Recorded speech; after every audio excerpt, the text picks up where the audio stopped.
This podcast is part of the Spoon Podcast Network, home of smart conversations that feed your mind. What if the way we cultivate and fund our global food system could save us all? I'm Eva Goldborn, and welcome to Everything But the Carbon Sink, a podcast that delves into the exciting and sometimes messy intersection of food, climate, and the money that could change everything. Here with me today is a dear old friend and colleague, Sashwati Bora, who is the Global Director of Regenerative Food Systems at the Nature Conservancy. She and I have a long history together that we'll probably touch on in our conversation today from our time at the World Economic Forum. But she holds 2 decades, probably more than that, of experience across our time together, as I mentioned, at the World Economic Forum, the World Bank, and many other years of experience. Now, Sashwati is leading the Nature Conservancy's work to develop regenerative landscapes, which we've talked about in a few other episodes. And her work focuses around bold place-based strategies to restore ecosystems while transforming the way we produce food. So, Sash, welcome to the show, my dear friend. Thank you, Eva. I'm so excited to be here joining this podcast with my dear old friend, Eva. I know. This is like such This is going to be fun. Yeah, little did you know that I was a podcast host at heart in our long days and nights at the forum. Cool. Well, let's jump into it. As I sort of mentioned in my intro view, I mean, you've been working in the food system space for many years. Take me through sort of the beginning of your career. I mean, not that your career started at the World Bank, but even maybe starting there, the evolution of your perspectives and even how the space has changed from your time there, our time together at the forum, and now how you're looking at food systems transformation in your current role. Great. Thanks so much, Eva. And, as you mentioned, I've been working on ag and food for more than 2 decades, but it wasn't that I started out thinking that I really am interested in agriculture and I want to work there. And it was really by accident. So I was studying at Columbia University at the School of International Public Affairs. I had done a project on cashews in Mozambique, and then I graduated and I had no job for 3 months. I was basically hanging around with my friends, applying for jobs. And one of the organizations that was offered me a job was the International Food Policy Research Institute, IFPRI. And I think they loved the cashew experience in my CV. And I took the job because I needed a job. I needed to pay my bills. And they also sort of sponsored my visa. So I took a job and I had no idea well, besides this small project, I didn't know much about agriculture. And I started working on this research institute very intensively on smallholder agriculture systems. And within like a year, I realized that I love it. Somehow, this area, which I don't know much about, is actually quite fascinating and interesting to me. So that's how it started. And then after a few years, I realized, hey, I don't want to do research. I want to do more work on the ground in the field or more programmatic. Yeah, Sash, maybe for those who don't know IFPRI as well as you, just give us a quick context of the work that they do and how they sort of operate in this food systems ecosystem. Yeah, so IFPRI is one of the, I don't know now how many, like 10 or so research institutes globally, which are part of this consortium called the Consultative Group on International Agricultural Research. The CG system were instrumental in the Green Revolution that happened and that led to huge productivity growth and led to with food self-sufficiency for many countries. So IFPRI is one of the organizations there, and they are very much focused on policy research. So I was working there as a junior researcher and really looking at market systems and how to make smallholder agriculture access markets better. So that was how my entry to this work, and and from there I moved to the World Bank, where I work in the agriculture and rural development department, and I was part of a team that set up these big programs during the food crisis, and another $2 billion initiative called GASP, Global Agriculture and Food Security Program, which strangely enough is still there, which I didn't think that it will still exist after all these years. So I was part of that team for a long time. I worked in World Bank. I loved it. However, I felt like I wanted to learn more of how the private sector worked. Mm. And so that led me to the World Economic Forum, which was great because A, number one, I met Eva there. And B, because it was interesting because I wanted to know how the private sector operated, but I was not in a private sector. So it was like close enough to know how it operated, but still far. And also it was amazing experience there because we were catalyzing this private public partnership platforms, which are so important in today's context, multi-stakeholder partnership. So that's how I ended Mm. up in WEF, and then eventually I'm back here now at the Nature Conservancy working on agriculture with a true environment lens. Yeah. Thank you. And you know, I think it speaks also to a certain degree of impact intuition that you had along the way, where you started with cashews and research in that space inched forward in your work at the World Bank, and I imagine, all the mechanics of financing, these market systems, and then knowing, I probably should understand how the private sector operates in this space. And we both share, obviously, that value of public-private partnerships and that pre-competitive collaboration amongst those, typically who are competitors, is so critical in this work that we do. Talk to me a little bit about the work that you do now on foodscapes at the Nature Conservancy. How is that different, maybe from the last 20 years of work that you've been doing? What's the mandate that you're focused on, and some of the challenges and activities that you focus on in that portfolio of work? Yeah, I mean, so I have, after 2 decades of work in agriculture and food systems, one thing is obviously clear to anyone who's worked in this space is that it's extremely complex. And my experience has mostly been on smallholder agriculture systems, mostly in emerging countries. And the issue with ag and food systems that it intersects multiple sectors, multiple stakeholders, multiple industries, and more in the last few years, I was just, we are still trying to figure out the food security issue, but here is this other big issue, which is the footprint of agriculture and food systems, right? I mean, we know that it leads to around 90% of habitat loss. It extracts like 70% of fresh water. It's, yeah, one third of emissions come from it. And what's really scary is that climate change means that it is really going to negatively impact food production in the future. And even in spite of all the amazing technological advancements we have made in agriculture productivity over the last several decades, there's a recent research which shows that it could have been 21% more if there was no climate change. So it's really was like, for me, it was thinking about like we have 9.8 billion people to feed, and it's going to get more and more difficult to not only produce food but to produce food sustainably. And so I have been then, when I was at WEF, I was getting very interested in regen agriculture practices because regenerative agriculture, it's not new. It's been practiced for, Right. by indigenous groups and others, and all our, we Millennia. should, yeah, I mean, we attribute and recognize that a lot of this knowledge comes from there. I mean, there is practices that could be restorative of nature and could help us be more resilient to climate change.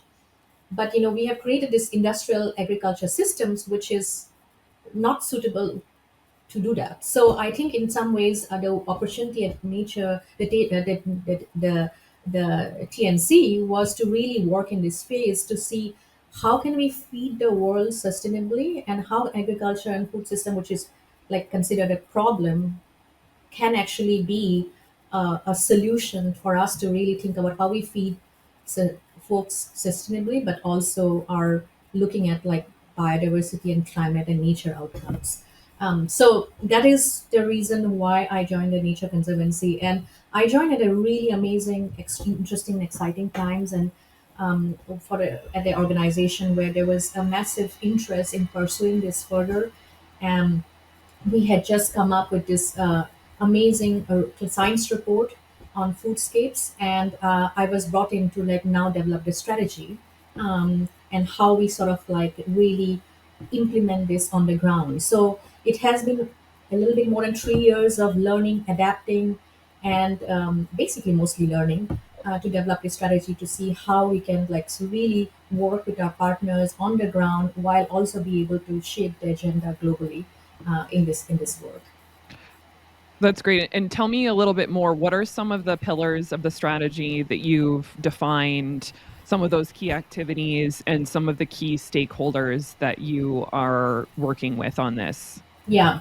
I mean, the first thing to note, as you said, is like the food systems is like really diverse, right? So what works in, it's all impacted by soil, by climate, by how you manage your land, and even like the political, institutional, economic structures. Yeah. So one of the things that we said was like, okay, how do we solve for this by taking a very context specific approach? And so the first pillar of the strategy is that's why is a foodscapes portfolio. So we decided that us TNC as an institution will focus on some what we call foodscapes or landscapes around the world, and we will make a commitment for the next 10 years or so to really support a regenerative transition on the ground. So these foodscapes or landscapes, which are the portfolio ones, they're very diverse, right? There's one in India in the breadbasket of Punjab. There's one in Kenya, which is very smallholder and pastoralist system. We have one in Gran Chaco, which is a very forest-dominated biome in Argentina. One in Orinoquia, and now two in the U.S. One in Midwest, was in Chesapeake Bay. So Hmm. all of these are very different foodscapes, and it was with the intention we chose a portfolio which is very diverse because we wanted to show that the food systems around the world is diverse. And so one pillar of the work is this portfolio. So how do we make sure ensure that this and support a regenerative transition on the ground? And this is not something that we are doing alone. So most of this work on the ground is led by our teams who are deeply embedded in that region for a long time. And they have deep relationships, they say, with community organizations, with policymakers and small medium enterprises on the ground. So working very deeply on the ground with local stakeholders to see how a transition can take place. So that's the first part of the strategy. And the second part is like, this is not enough, right? So, how do we make sure the impact of our work is larger than the 5 or 6 regions that we work? And one of the things that we are also hearing is how do we make sure these landscapes and foodscapes are able to leverage investments and financing? A lot of the times, what investors want and what the farmers are, there's a mismatch, right? And it's also is a lot to do with like sort of business planning. It's a lot to do with how to access markets, finance. It's a lot to do with also how we are executing and delivering on the ground. How we are we intentionally looking at business model development or market development.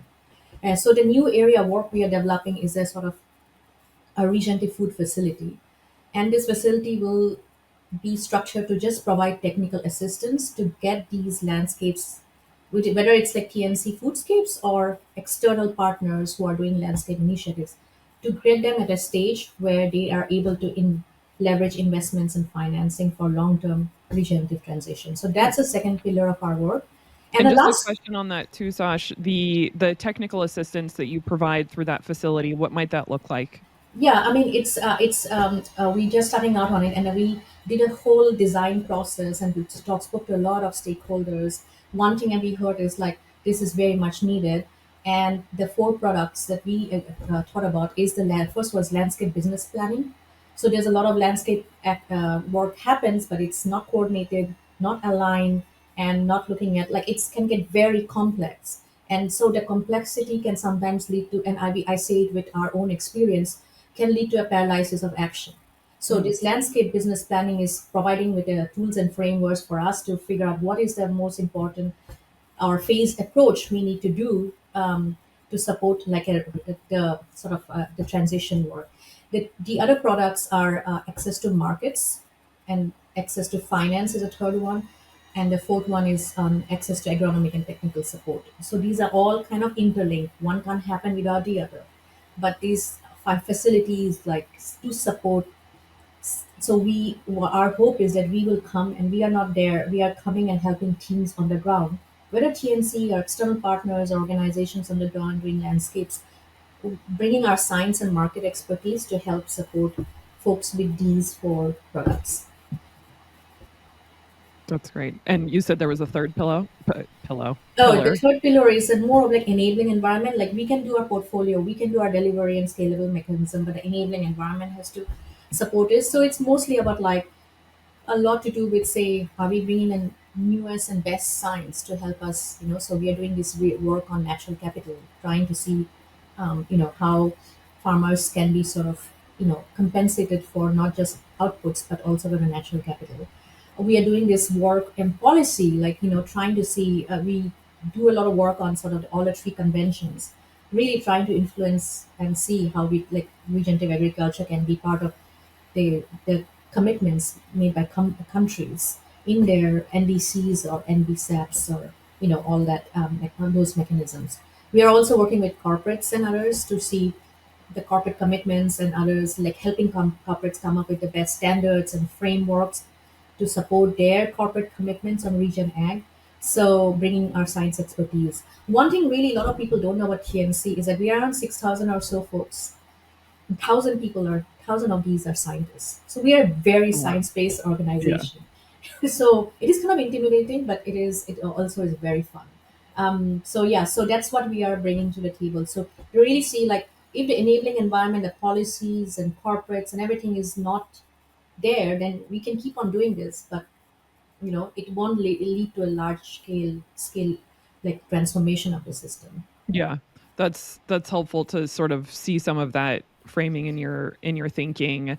I want you to share more with us too around, because everything that you're saying is like, oh my gosh, okay, this makes total sense. And having this technical assistance to producers in these different areas, and the fact that you're prioritizing totally disparate foodscapes across the globe, this sounds incredible in terms of being able to have that true sort of representation of the complexity of our food system. And you and I both know that it's hard to get players to pay for the different components of this Mhm. type of work. What are some of those, if you can give some concrete examples of, I call it sort of like where the T-Rex arms come out, where there's all these wonderful players, they start to orchestrate together across, developing this market, but then there are these little pockets Mhm. of lack of financing, because the business models are different, the priorities are different for the different stakeholders. How do you address that, and how do you look at that in your work? Yeah, and this is a very big question, and I think um, one thing is like just like the work that we're doing in agenda shaping, and I just say this is not just my work; it's like the work of TNC. So we are very involved in with our carbon markets work and others to also like really shape and like how this is being done, so it it it is so that communities on the ground is able to leverage this kind of financing, right? So there's a lot of work that is happening through our impact finance and markets teams and our policy teams to really shape some of this work going forward. But on the ground, we are also, what we try to do a lot is to really understand a little bit like of the system and context we are working on, and like what is the key drivers behind some of the issues, and what could be tangibly done that can help us to really enable incentives to flow to farmers, right? Yeah. So I'll give an example. So in India, in we work in the state of Punjab, which is like the birthplace of the Green Revolution. So it's like a place which is a rice wheat system. It has, it has huge productivity growth over the years, and it has come at a cost. There's such a small window between rice and wheat, rice planting and rice harvest and wheat planting, that what farmers do is that they take this rice stubble and burn it. So it means that, Mm. all through October, and so you hear in the news, oh my God, the pollution levels in India is out of control. So there's one, and then also there's a huge amount of fertilizer use. So that's just done a lot, and there's a lot of groundwater issues. So we started a project a few years back, through the support of a philanthropic funding, to look at a very small set of problem, which is crop residue burning. How do we stop farmers from crop residue burning? And we did a lot of work through farmer extension services, through behavior change campaigns, communication campaign, and we have seen quite a lot of like great impact. So like around 15 to 35% of our intervention areas have like the crop residue burning has gone down. However, we realize the issue is it's a symptom of a larger issue, which is Yeah. that rice is extremely extractive of water, and the groundwater has been depleted so much in this region that it is in say 17 years or so, this region is going to there's going to be no water in this region. Right? Wow. It's and the emissions are crazy. So we started pivoting away to really managing for rice production systems, crop diversification, water management system. And one of the things that we are doing right now, which I'm excited about, is to setting up a monitoring, reporting, and verification MRV system Mm. to really work with farmers to enable to understand these rice management practices we are doing, how much impact will it have on methane and N2O emissions. And once we set up this MRV system and it's really backed by science and we can tell a story, like if you do these practices, this will be the outcome, and we can guarantee this is the outcome. I mean, not guarantee, but you can say this is the emissions reduction. We are creating a system where now investments can flow in, because there's an MRV system which is which can support farmers to now better access credits, like whether the carbon credits or any other kind of incentives for doing practices which are reducing emissions. So really to create that support where you can then see how incentives can flow to farmers who are actually doing their practices. Yeah. Can you expand on that a little bit too? Because when I hear you say that again, I'm like, oh, having that MRV system in place to help quantify Yeah, the really what you're saying is the positive environmental impact yeah, of reducing emissions through this different type of land management. But if I'm a farmer, if I'm a rice farmer, why do I care about, like, I'm motivated by making sure that I get the best price for for my crop. How do you tell that story in a way that, from your perspective is very appropriately led by yeah, the emissions narrative? But if yeah, I'm a farmer, I'm like, what are you asking me to do? Why? What's the risk of it? And yeah, why should I, am I going to make more money, at the end of harvest season? yeah. How do you address that? Yeah, and I want to say like farmers are really aware of that.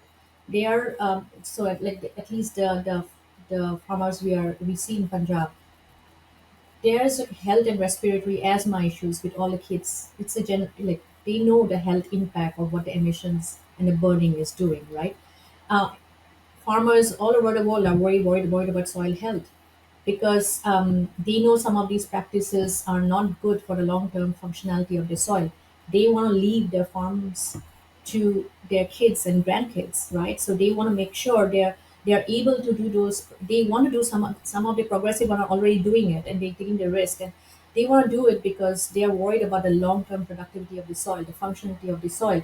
And once that land gets degraded, there's no, it's There's no very turning difficult to back. restore.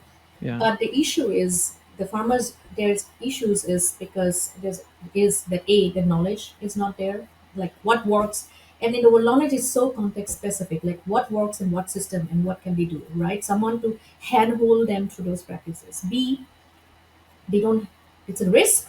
They are like most farmers are learning day by. Yeah. I mean, they who's going to de-risk the transition, right? So Yeah. that's just where philanthropic capital and public policy comes in, like to support farmers to de-risk the transition, because it is going to have a short-term impact on your productivity, and farmers are very nervous about that. So it most likely it will have an impact until it stabilizes. So there's a 3 to 5 year period when they might see productivity going down.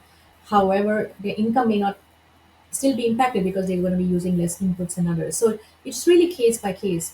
And the third thing is like we need to already be working with them to figure out a new business model. The three things need to happen together, and that is why you need all the actors. Like you need the government to provide enabling support. You need philanthropic capital to de-risk the transition. You need market actors to eventually come in. So all of these, whether it's procurement policies or other ways of rewarding farmers for the work they're doing, has to happen. So farmers are not doing it not because they are like not they are because all of these things has to happen for them to be able to make the transition. Yeah, and I think that's sort of helpful to illustrate even what you were saying around this 3 to 5 year transition too, because there is risk involved. Truly, I would argue probably most for the farmer. I mean, they have the most to lose as price takers and not price makers in this space. They are Yeah. very vulnerable, so their concerns are extremely valid. How you mentioned a few examples around philanthropic capital, and that's a theme that's been in a lot of my conversations, not just for the podcast, but in my work as well, where there's this very obvious value of philanthropic capital to de-risk, Mhm. but it's not just in the beginning of the, sort of like the beginning of the value chain where it's Mhm. just on the farm.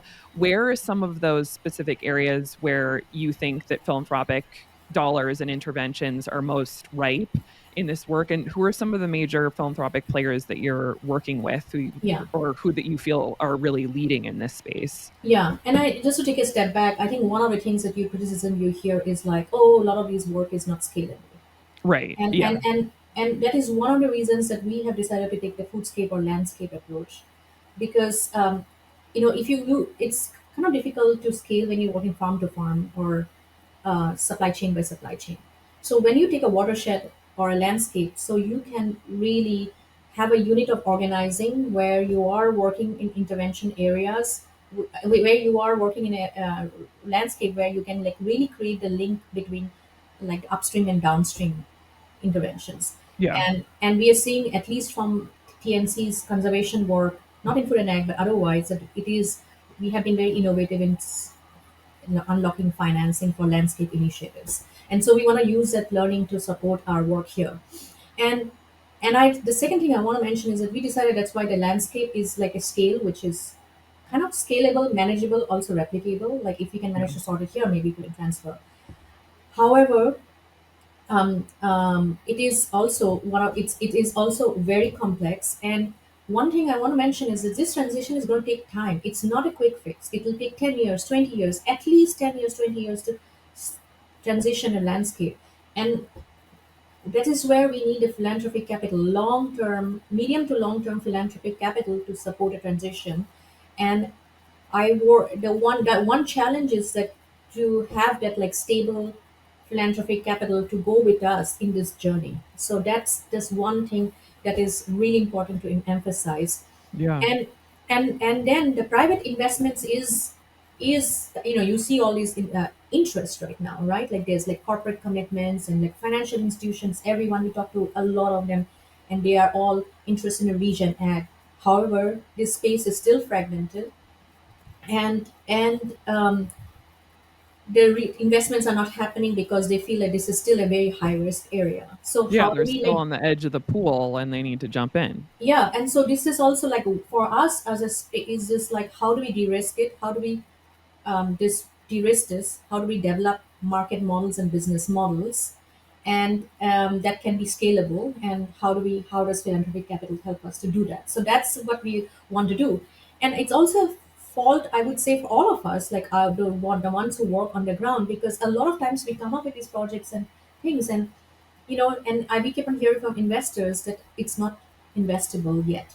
And Yeah. we don't try to we are trying to probably, there's a gap between, and it's a fair criticism, there's a gap between what investors want and what farmers or landscape actors are mobilizing, because things are so complex on the ground. You are like just doing that, and you're not really thinking intentionally a little bit about um, what is the market development business models we need to develop, right? So, Yeah. and that is what we want to do in our work. And I can't say that we have figured this out, we really haven't. And but we just started working on the foodscapes, and I know all our cohort of other organizations who are working on this space, we're all trying to figure this out. But the good part is that there is an understanding of what is needed, and we are hoping that is why the kind of investment we are making on this technical assistance facility and others, the role is just to figure out this question of like what is needed to support the transition, and how do we do it in a way that is delivery oriented. Like a lot of times we come up and say you do this, and like not working with teams on the ground, and the things are so Yeah, that complex on the disconnect. ground, execution is so complex. So kind of like we gotta be also embedded there a bit to understand the complexity. So I so kind of having to bridge that is what we're thinking It's of. Yeah. hard. Yeah. And how do you look at and sort of manage that tension between, investors in sort of that traditional, private capital type of way, and even like corporate investments as well, does have a very specific capitalistic framework with which they operate, and Yeah. for a reason.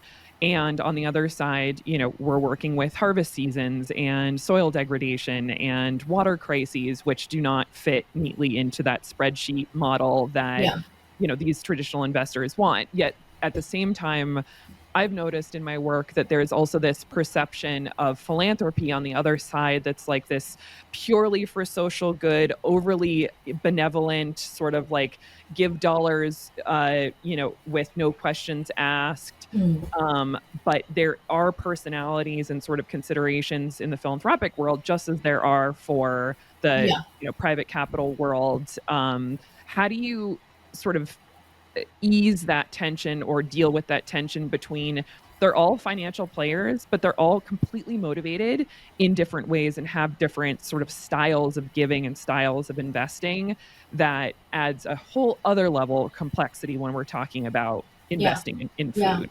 And Emma, I think what you're referring to is basically the trust deficit, and in this space, I mean, Yeah, that's interesting. it's also like it's like there is a lot of distrust about what private sector is doing. Some of the corporate commitments are even like, are the greenwashing? It's a fair question to ask, Yeah. and um, and at the same time expecting that private sector will also just do it for like a CS, like we want their business models to change, and expecting that they will not forsake profits is not going to happen. They will not, right? So it's a little bit of also like it's change. Private sector also needs to change the internal incentives a bit, like not looking at short term profits but looking at long term. And if you look at the reason why the corporates are in this space is that they see the risk to the supply chains in the future.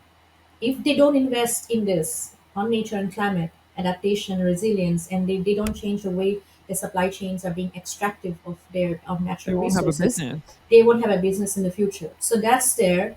And then of course the philanthropy, I mean, I mean, they are there, and I would like to also say the philanthropy is like a huge wide range, right? There's some that Yeah. ones that you refer to, and some who are actually want us to really look at like how we work better, how we bring the private sector and others to the table. And there's also a huge role that governments play, right? Is government creating the enabling environment? Are we still providing sort of like the developing the policies which support the business as usual, in terms of instead of like, whether it's subsidies or otherwise, which are like basically, well, however much we do, if the enabling environment is still subsidizing farmers for a traditional kind of agriculture, how much of the impact are we going to make, right? How much can we support the transition? So I think all of these have to work together, and our role is a bit about trying to bridge the gap, to bring all of these folks on the table and really work with them, problem solve with them in some ways, bring our scientific expertise, testing out new things, learning, adapting. So that's what we want to do. And that's how why we work with pretty much every actor in the system, and to really see how we can sort of do this on the ground. And TSC is interesting. We have like we work in around 79 countries, so we are a very global organization. So we have one of these organizations we're deeply engaged in the ground, but we also have a like a global agenda shaping role. So we try to bring what we are learning to the table to shape the narrative of like how should we uh, you know go forward on some of these very contentious issues.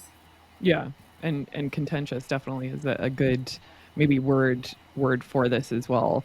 As we close out this conversation together too, Sash, I'm curious, what's the outlook from your perspective? What are some of the areas of excitement, hope, innovation that you see either in your direct portfolio or the work that's happening in the regen ag space? And yeah, any concluding thoughts from you in terms of what's next in this space? Because it sounds like it's inevitably needed, and this sort of hard course correct from the green revolution that was focused primarily on yields, Yeah. produce. And now we've, sort of gone a little too far in the direction of, essentially, extracting so much from the land. What's next for us in terms of this transition? Yeah. Well, I'm really excited to be in this space right now because there's so much of excitement and momentum region ag. I think it's what has really come into focus in the past decade or so is not only how global food systems can be a threat, but is this huge belief now that for one of the actually is like provides some of the largest and most promising solutions to meet our climate and biodiversity crisis. So agriculture can be a huge enabler to meet this crisis that we are facing. So that means there's a lot more attention to it, and it's also not only when you do this, you're not only looking at climate and biodiversity, you're looking at all the people who depend on ag and food systems and the communities that are part of this movement. So I'm very excited by the momentum and excitement that's happening right now. I also worry that if we lose this space to make an impact, everyone's going to be like this was not worth it, or they move on to something else. So Oh, yeah. I want us to be able to harness this momentum. And sometimes I worry that sometimes we want the perfect to be the enemy of the good. We just need to keep moving in that direction. And it may not be perfect, but we are in that journey together to support a transition. It'll never be perfect because it's complex. And but as long as we are moving in that direction, that's what gives me hope. And I think it's just the second thing I want is like how do we make sure that we harness this to support like say the farmers and ranchers, the fishermen and pastoralists, indigenous community. How are we making sure that they're part of this transition explicitly, intentionally? So like are we creating solutions that can really improve their lot? And Yeah. so that's the second thing that I am, I I worry about, or but they have to be part of the transition. And I Yeah. think the exciting thing is that there's a lot of innovation happening. Whether it's like if you look at the technology, and I'm not even talking about technologies, a new business model, new financing streams and others emerging. So that just makes me very excited about this. Again, the caveat is, are we able to leverage this? Yeah. I think that's so important and a thoughtful way to close too, because as you're saying, to not letting perfection be the enemy of the good and allowing the momentum and the focus globally around the regenerative ag transition to just happen. And it may be imperfect, but making sure that it's not eventually sort of passed over as no longer in vogue, while also, as you're saying, really intentionally keeping producers at the center of all of these conversations and not as an afterthought, as we're saying. So, Sashwati, my dear friend, thank you so much for an amazing conversation. I always learn so much from you. And thank you to our listeners for joining me for Everything But the Carbon Sink on the Spoon Network. I hope this discussion inspires you to think differently about the role we all play in transforming our food system. And if you enjoyed today's conversation, don't forget to subscribe wherever you listen and share the podcast with others who care about building a sustainable food future. See you next time, and thank you.